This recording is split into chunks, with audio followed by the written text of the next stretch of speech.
Welcome to I Talk to Ghosts, the podcast that forewarns you that you will be visited by 3 ghosts this very night.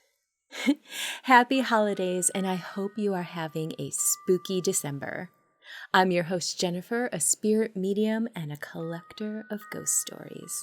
And tonight is no different. Gather around as I share some special Christmas-themed ghost stories that I found under the tree for you, dear listener. Also, later on this evening, I'll have a special spirit message. Think of it as a little mini seance, and whatever comes through may be a message specifically for you. How does that work? Stick around and find out. That's later on in this episode. But first, let's raise the holiday spirits. The creepy tidings start now.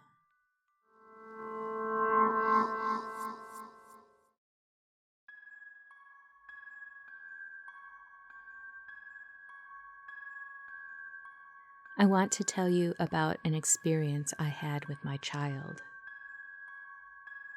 When she was 4 years old, I was sitting on the floor of my living room, putting hooks and Christmas decorations to hang on the Christmas tree, and my daughter had her back to me. She was drawing and coloring as she hummed a little song to herself. Some movement caught my eye, so I turned my head and looked up, expecting to see my boyfriend. No one was there. Now, this confused me because I swore I saw somebody walk up to me, so I turned my head further, thinking he walked behind me and moved into the bathroom.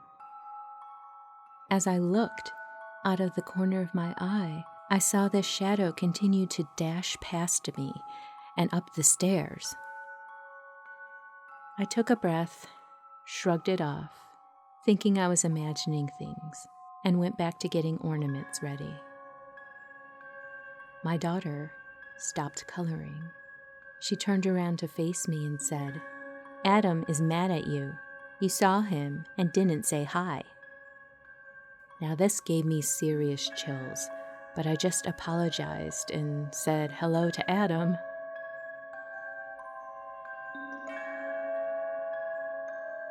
I told my boyfriend about this once he settled in after work.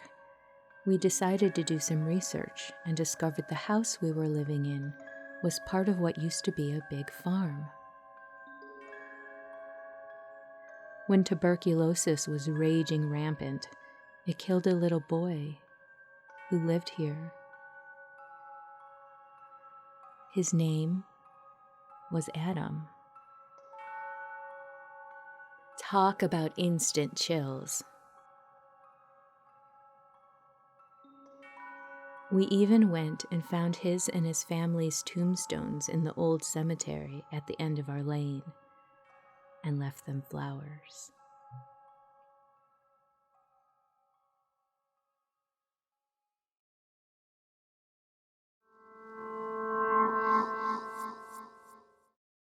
When I was young, I asked Santa Claus for a pair of little girl high-heeled shoes. They were all the rage. I remember daydreaming about how wonderful it would be to have such shoes. I would look so great in my plastic heels, and it would be so much fun playing dress up. I was so excited, I couldn't wait for Christmas. Finally, Christmas Eve was here. That night, I could hardly sleep, but I knew I had to or Santa wouldn't come to our house. Morning came at last. I jumped out of bed and ran to our Christmas tree. Santa had brought me the most beautiful pink plastic high heels anyone had ever seen. I put them on my feet and started parading around the room. I was so happy. My mom had gone to the kitchen to start breakfast.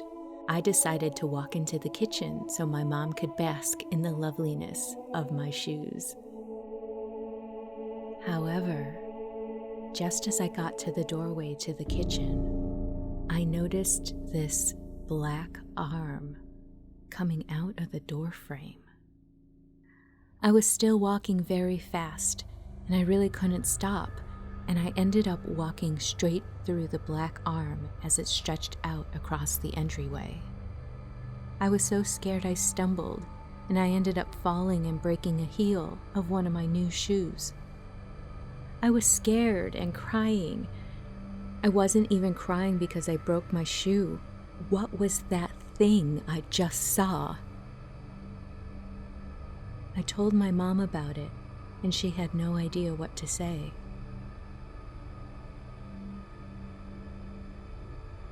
This horrific experience fades away with the years, and several Christmases come and go.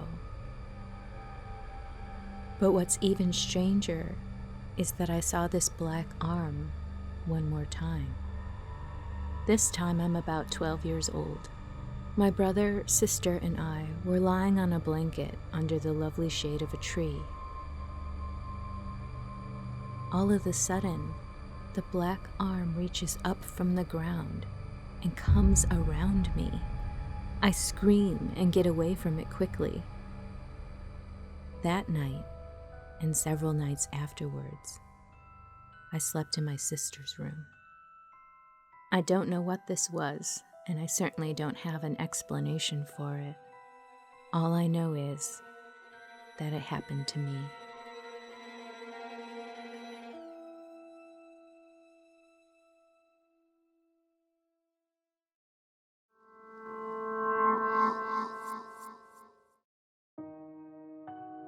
It was the Christmas holiday season, and one morning when I was just getting home from work and my wife was getting ready to leave for work, she told me that something was tucking her in very gently at night and thought that maybe it was a loved one who had passed. I was surprised and kind of forgot about it until a couple of weeks later, she told me that it happened again. I tried to keep an open mind. As I said, we had varying work schedules, but when I could, I changed mine so that we could fall asleep together. On one of those nights, I was awakened around 2:30 in the morning, and both of my feet were being pressed down by a steady pull at the end of the bed.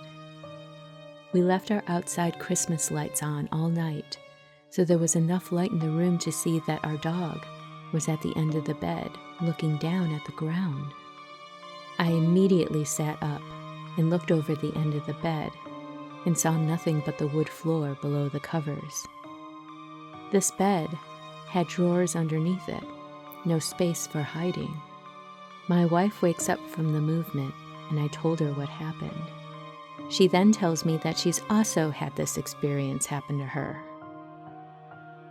2 days before Christmas, I was off work for the holidays, so I was home sleeping. I was lying flat on my back with my feet sticking straight up.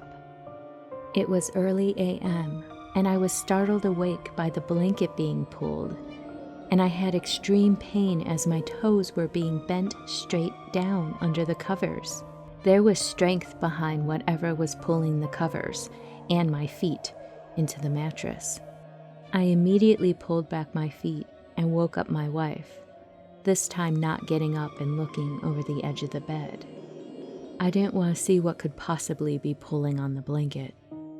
The blanket pulling never happened again, and we had hoped it was just a loved one who had come around for the holidays. But we'll never know.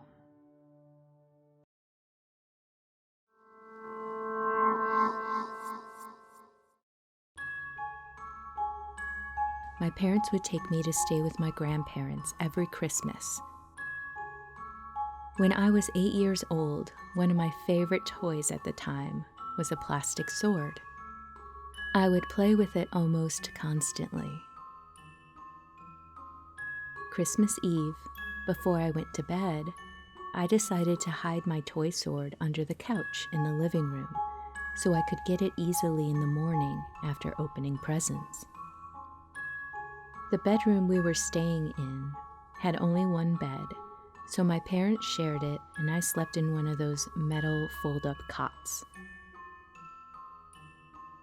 In the middle of the night, my mom woke me up, yelling at me to get back in bed. I, of course, was in bed and asleep. She swore she had seen me standing at the foot of my cot, playing with my sword. Eventually, she dismissed it as a dream, and we all went back to sleep. The next day, after opening presents and playing with my new toys for a while, I looked under the couch for my sword. It wasn't there. I asked and nobody knew where it was. I ended up searching the house for it, and I finally found it under the foot of my cot in the bedroom, right where my mom thought she had seen me with it. Of course, when I mentioned this to my mom, she thought it just proved I had been up playing with it when I hadn't. Now, I'm still not sure about this. Did someone simply find and move my toy to the bedroom, then forget when I asked about it the next day? Could my mother have been dreaming? My mom remembered seeing a child about my size, silhouetted in the dim light from the bedroom door, playing with my sword for quite some time. All I know for sure is that I didn't move that sword, and whoever she saw wasn't me.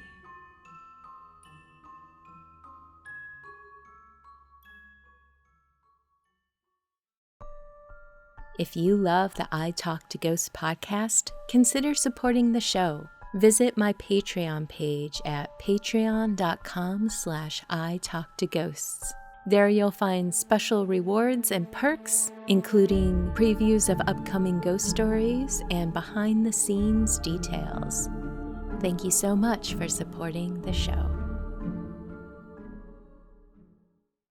Hello and welcome back to I Talk to Ghosts. I have a new spirit message for someone listening to the podcast this evening.